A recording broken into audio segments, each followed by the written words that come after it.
디폴트를 선언했습니다. 채무 불이행이라고 하죠. 더 이상 돈 못 갚겠다며 배째라고 누운 겁니다. 달러와 채권 12억 5천만 달러를 갚지 못하겠다는 건데요. 텐진물산은 채권자들과 협상에 들어갔습니다. 돈 못 갚겠으니 빚 좀 줄여달라는 겁니다. 이를 채무 조정이라고 하는데요. 우리한테 무리하게 갚으라고만 하면 우리 파산해. 돈 다 날릴래. 아니면 조금이라도 건질래라고 말이 협상이지 사실상 반협박하는 겁니다. 채권자들의 57%가 채무 조정안에 동의했습니다. 채무 조정안은 만기에 따라 1달러당 37에서 67센트만 받기로 했습니다. 원래라면 1달러 받아야 할 돈을 37에서 67센트만 받은 겁니다. 이자는 고사하고 무려 30에서 60% 돈을 날린 겁니다. 채권자들은 그거라도 건지려고 합의 봤습니다. 팔을 잘라내지만 몸뚱어리 다 잃기 전에 손절 치겠다는 겁니다. 그만큼 채권자들이 텐진물산의 미래를 안 좋게 보고 있다는 신호겠죠. 채권자 중 23%는 기존 채권을 새 채권으로 교환하기로 했는데 기존 채권 대비 대폭 할인한 가격으로 새 채권을 받았습니다. 사실상 기존 채권에 만기 연장해준 것도 모자라 갚아야 할 금액도 깎아줬다는 뜻입니다. 나머지 채권 금액은 아직 어떻게 처리해야 할지 정하지도 못했습니다.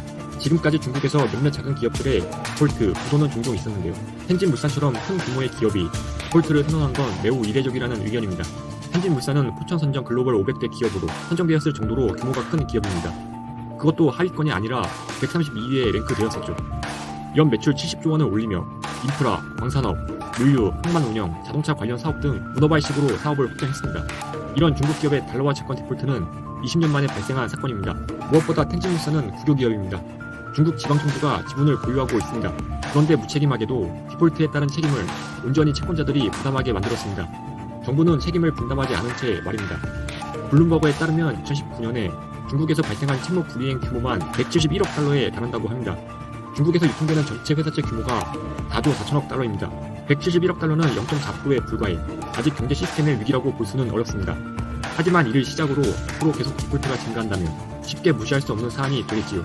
세계적 신용평가 기관인 무디스는 2020년 중국 디폴트 규모가 2천억 위안으로 증가할 것으로 전망했습니다. 2019년 1200억 위안이었는데요. 물론 중국 정부의 선제적 부채 축소 정책으로 인해 디폴트가 발생하고 있는 것일 수도 있습니다.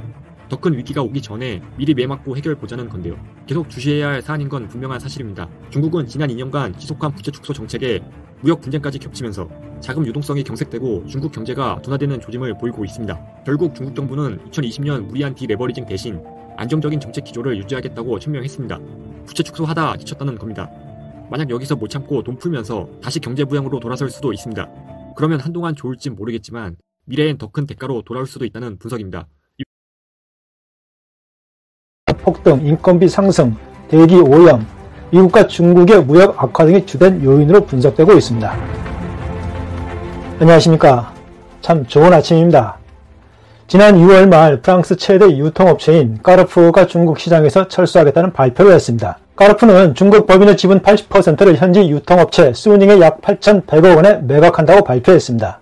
미국과의 무역전쟁이 시작된 지 1년 만에 애플, 닌텐도 등 50여 개 글로벌 기업이 중국 내 생산 이전 계획을 발표했거나 검토하고 있다고 니케이는 최근 보도했습니다. 애플은 주요 공급업체들에게 아이폰 생산량의 15%에서 30%를 중국 밖으로 이전하는 방안을 검토해줄 것을 공식 요청하기도 했습니다. 미국의 PC 제조업체인 HP와 델도 중국에서 생산하고 있는 노트북의 최대 30%가량을 동남아 등으로 이전할 계획이며 일본의 게임기 회사 닌텐도도 스위치 게임기 생산의 일부를 중국에서 베트남으로 이전할 계획으로 있습니다.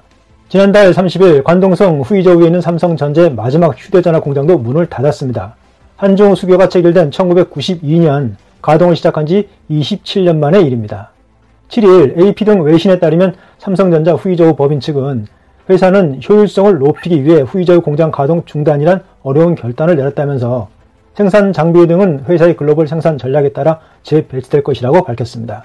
삼성전자는 휴대전화 제조의 중심축을 베트남과 인도로 삼을 예정으로 있습니다. 또한 일본의 앱손 선전 공장 폐쇄, 미국 아마존의 중국 내 전자상거래 사업 철수와 함께 독일 유통업체인 메트로도 중국 철수를 검토 중인 것으로 알려졌습니다. 세계 굴지의 정보통신기술 기업들이 한때 투자 파라다이스로 불리던 중국에서 마치 경쟁이라도 하듯 연이어 철수를 결행하고 있는 것입니다. 심지어 완전히 중국에서 발을 빼겠다는 듯 지분까지 정리하는 등 완전히 손을 터는 모습까지 보이고 있습니다. 미국 소프트웨어 및 하드웨어 개발 회사인 오라클 역시 그 어떤 글로벌 기업들보다도 중국에 애정이 많았던 회사였습니다.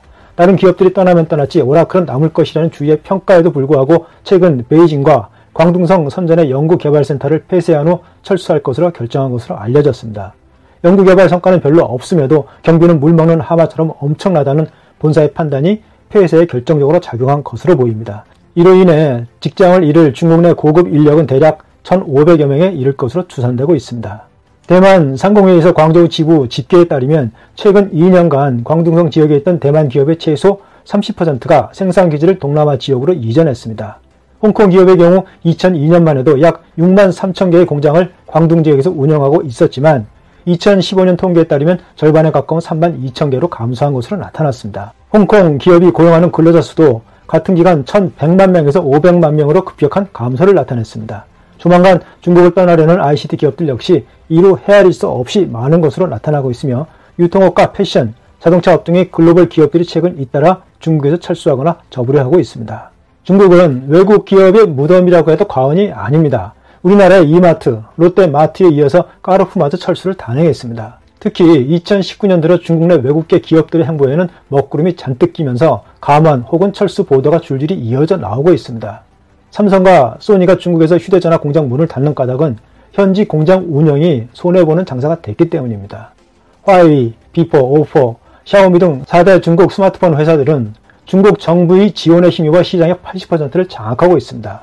자동차 시장도 판매가 뚝 떨어지면서 국내 자동차 기업들도 중국 내 공장 구조 조정에 나섰습니다. 현대자동차는 올해 상반기에 베이징 1공장을, 기아자동차는 엔청의 1공장 가동을 중단했습니다. 롯데, 신세계 등 유통업체들이 중국 시장에서 철수한 데 이어 국내 제조 대기업들도 중국 내 생산시설 구조 조정에 잇따라 나서고 있는 것입니다. 재계의 한 관계자는 중국은 방을 빼기에는 여전히 중요하고 정치적으로도 고려할 부분이 많아 늘 고민스러운 시장이라며 경쟁 우위에는 첨단 부품 분야는 여전히 중국 투자에 득이 있지만 휴대전화나 자동차 등 현지 판매가 저조한 소비자 업종은 현지 인건비 상승, 성장률 둔화 등 미래 전망이 밝지 않아 탈중국 현상이 도드라지는 것이라고 말했습니다. 이렇듯 외국 기업들이 잇따른 철수에 대해 중국 내에서는 세계의 공장으로서의 중국 역할을 베트남이나 인도에 빼앗기는 것 아니냐는 우려가 나오는 것은 당연한 결과입니다. 사우스차이나 모닝포스트는 특히 근본 삼성의 철수 결정을 지목하면서 삼성의 행보는 세계 밸류체인에서 중국의 역할에 대한 걱정을 갖게 한다며 특히 미국과 중국 무역 분쟁 와중에 기업들이 베트남과 인도 등지로 이동하는 점이 우려된다고 보도했습니다. 중국은 이러한 사태에 당황하면서 지난 6월 말 석유와 가스 등 7개 분야에 대한 외국인 투자 규제를 완화하겠다고 발표했고 7월 달에는 2020년까지 금융업에 대한 외국인 지분 투자 제한까지 완전 철폐하겠다고 발표했습니다. 중국 정부가 미국이 부과하는 무거운 관세 부담을 덜어주기 위해서 갑자기 꺼내든 각종 특별 혜택을 제시하면서 외국 기업을 자국 내에 머무르게 하려고 애를 쓰고 있지만 이미 시작된 탈중국 러시를 막기에는 역부족으로 보입니다. SCMP는 가파른 인건비 상승도 외자 기업이 중국을 떠나게 하는 주된 요인이라고 분석했습니다. 광저우 지역은 노동자의 월 평균 임금이 650달러에 달합니다. 인근 동남아 국가인 인도네시아는 300달러, 베트남이 250달러, 캄보디아가 100달러 정도인데 그에 비해서 2배에서 6배에 해당하는 규모입니다. 또한 대기 오염 역시 외자 기업이 중국을 떠나는데 일조했으며 기하급수적으로 늘어나는 파업에 대한 영향도 컸다는 분석도 나오고 있습니다. 프랭카이 홍콩 폴리텍대 교수는 인건비 상승 및 기타 여러 문제뿐 아니라 중국의 경제 성장률이 최근 급속하게 둔화된 것도 외자 기업들이 중국을 떠나는 주요 원인이라고 지적했습니다. 이처럼 글로벌 ICT 기업들이 탈중국 행렬에 나서는 것은 10여 년 전보다 2배 이상 오른 노동자들의 폭발적인 임금 상승의 상황에서는 아무리 중국이 큰 시장이라고 해도 더 이상 메리트가 없게 돼버린 것입니다. 여기에 중국 당국의 각종 규제, 부동산 가격의 폭등, 중국 토종 기업들의 경쟁력 강화 및 짝퉁의 범람 역시 무시하기 어렵습니다. 새로운 제품을 출하하고 나서 이틀에서 3일이면 가짜가 나돌기 시작합니다. 많은 비용을 들여 개발해서 판매가 제대로 이루어지기도 전에 시중에 나도는 가짜의 범람은 기업 이미지에 큰 타격을 줄 수밖에 없습니다. 중국 내 심각한 대기 오염은 서방 국가들의 엘리트들이 중국 주재를 거부할 정도로 이 또한 무관하지 않을 겁니다. 이런 여러 가지의 현재 분위기로 보면 글로벌 ICT 기업들의 탈중국 행렬은 계속 이어질 가능성이 현재로선 농후합니다. 일반적으로 현지 기업과 비교했을 때 중국 시장에 대한 이해도 및 중국 정부와의 관시가 부족한 외국계 기업이 살아남기란 쉽지 않다는 말도 있지만 중국의 보호주의 때문이라는 시각도 만만치 않습니다. 롯데나 현대자동차의 경우가 특히 그렇습니다. 중국 정부의 일방적 횡포에 희생당한 케이스입니다. 한국 기업들이 배터리에 대한 보조금을 제외시키고 자국 배터리 업체에만 보조금을 지원해주는 차별적인 행위는 중국만이 가능할 것입니다. 중국의 인구를 보고 투자했던 기업들은 그렇게 말합니다. 중국은 이제 더 이상 파라다이스 진역이 아니다. 중국 정부의 부패 사슬에 의한 강압과 제한적 조치, 그리고 변화가 심한 환경, 높은 임금, 늘어나기 시작하는 파업 등은 안전한 투자 가치로서의 매력을 상실하기에 충분했다고 합니다. 폭발적으로 오른 인건비 역시 투자처로서의 매력을 잃었습니다. 한번 인건비가 오르면 다시 내리기는 불가능합니다. 소비 인구가 많다는 이유만으로 그동안 중국 정부는 자국의 이익만을 극대화시키며 고자사로 일관한 점은 글로벌 기업들의 탈중국을 유도한 것과 다름이 없습니다.